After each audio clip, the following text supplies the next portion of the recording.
일회용품 하면 떠오르는 대표 주자. 플라스틱. 우리나라에서는 매년 약 1200만 톤의 플라스틱을 소비하고 있어요. 플라스틱은 버려진 뒤 없어지지 않고 잘게 부서져 우리 곁을 떠돈다는 거 아시나요? 인간의 혈액과 모유, 그리고 공기 중에도 미세 플라스틱이 존재한다고 해요. 플라스틱 제품의 약 90%는 석유를 기반으로 하여 생산되고 추출과 정제, 분해, 그리고 소각 과정 모두에서 엄청난 양의 온실가스가 나온다고 해요. 이러한 플라스틱 문제 해결 방안 중 하나인 생분해성 플라스틱의 개발 및 상용화를 위해 많은 노력이 이루어지고 있어요. 분해성 플라스틱은 생분해 플라스틱, 생분해 플라스틱, 광분해 플라스틱으로 나뉘어요. 그리고 그중 생분해 플라스틱의 종류에는 천연 고분자계, 미생물 합성계, 화학 합성계가 있어요. 근데 실제로 전부 분해시키고 있지도 않은 생분해 플라스틱 이야기는 이제 식상하죠? 생분해 플라스틱 중 PHA는 미생물 합성계 생분해성 플라스틱으로 PHA 중에서도 우리가 다뤄볼 PHB는 100% 생분해돼요. 100% 생분해 플라스틱에 항균성을 곁들인다면 구리나노 입자를 부착하여 항균성 있는 PHB, PHBV 필름 내주고. PHA는 일부 미생물이 저장된 양분, 배설물 형태로 생산한 고분자를 원료로 사용해 생분해성이 매우 뛰어나다는 특징이 있어요. 구성 분자 구조 및 비율에 따라 150여 종의 PHA가 있는데 그 중에서도 PHB는 PHA의 가장 기본적인 형태이고 유일하게 100% 생분해가 가능해요. 또한 PHBV는 PHB의 기본 단량체인 P3HB와 3HV의 불규칙 공중합체인데 PHB 단독 중합체에 비해 인성, 내충격성, 유연성 및 제조성과 같은 기계적인 특성이 더 우수해요. 미생물로부터 합성되고 무독성인데다 100% 생분해되는 PHB, PHBV로 만든 필름. 필름을 뜨기 위해 많은 실패 과정을 거쳐 찾은 방법을 소개해드릴게요. 1. 용매 20ml의 PHB, PHBV 펠릿을 넣어 자석 교반기로 교반한다. 2. 핏뱃으로 유리 패트리 접시에 옮긴다. 3. 접시 뚜껑을 덮고 온열기에 넣어 건조한다. 4. 잔 필름 완성. 구리는 세포의 대사작용을 교란시켜 세균을 사멸시킬 수 있는 금속이에요. 구리는 세균의 세포를 구성하는 기관을 통과하여 다양한 활성산소를 만들어요. 이러한 활성산소는 세포 내의 DNA와 결합하여 DNA를 손상시키거나 세포막의 불포화 지방산을 공격해 막의 유동성을 감소시키기도 해요.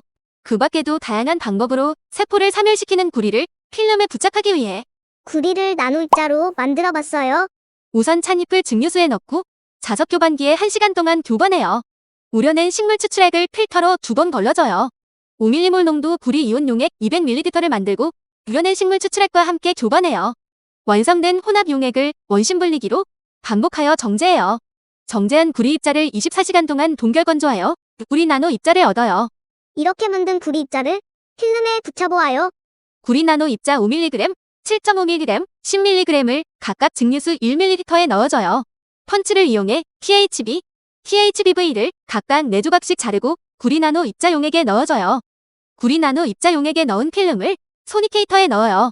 구리 나노 입자를 붙인 필름을 완성했어요. 이렇게 만든 구리 나노 입자를 부착한 PHB, PHBV 필름. 정말로 향균성이 있을까요? 그래서 준비했습니다. 향균성 테스트. 1. 아가 배지를 4개 준비하여 그 안에 이콜라이와 SA를 2개의 배지에 나눠 넣고 얇게 펼쳐준다. 2. 구리 나노 입자가 농도별로 부착된 PHB, PHBV 필름을 각각 4조각씩 적당한 거리로 배치하여 배지에 넣는다. 3. 세포 배양기에 넣고 최소 12시간 이상 배양한다. 그럼 필름의 항균성을 실제로 확인할 수 있어요. 이제 필름이 가진 항균성을 좀 더 자세히 알아볼까요?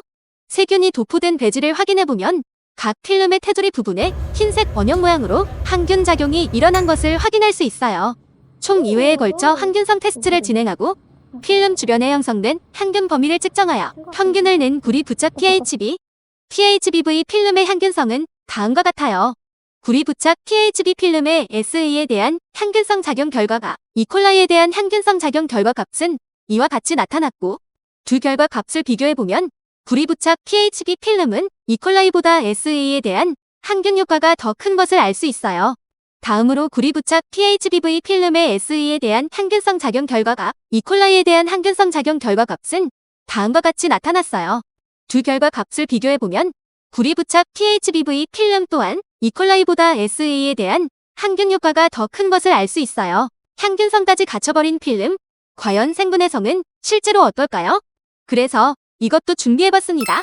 분해성 테스트. 1. 일반적인 환경에서 잘 분해되는지 보기 위해 주위 환경에서 흙을 준비한다. 2.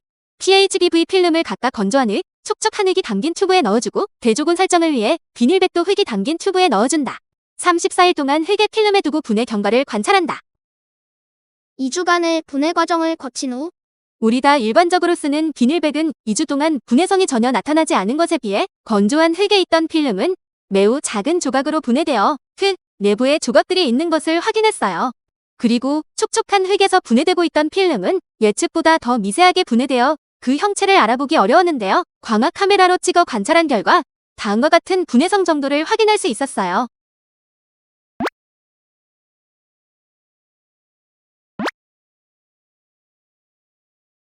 실제 환경에서는 비와는 바람 등 자연현상이 동반되기 때문에 건조한 흙보단 촉촉한 흙에서의 분해성 경향을 보일 거예요. 이제 마지막으로 필름의 강도까지 확인해볼까요? 1. 필름을 각각 규격 사이즈로 자른다. 2. 강도 측정 기기에 자른 필름을 넣고 강도를 측정한다. 이렇게 PHB 필름과 PHBV 필름의 최대 하종, 인장 강도, 최대 변이 그리고 연산율의 측정값을 얻었어요. 향균성 테스트와 분해성 테스트, 그리고 강도 측정까지 쉽지 않은 과정을 통과해버린 우리의 기특한 필름, 드디어 완성입니다. 아직은 몇 가지의 단점 보완이 필요하지만 추후 심화된 연구 개발을 통해 여러 방향으로의 활용 방안이 있으며 실제 상용화가 된다면 플라스틱 쓰레기 문제 해결에 큰 도움이 될 것이고 장기적인 관점에서 지속 가능한 발전에 이바지하여 지구, 환경 보존 및 개선에 기여할 수 있을 거예요.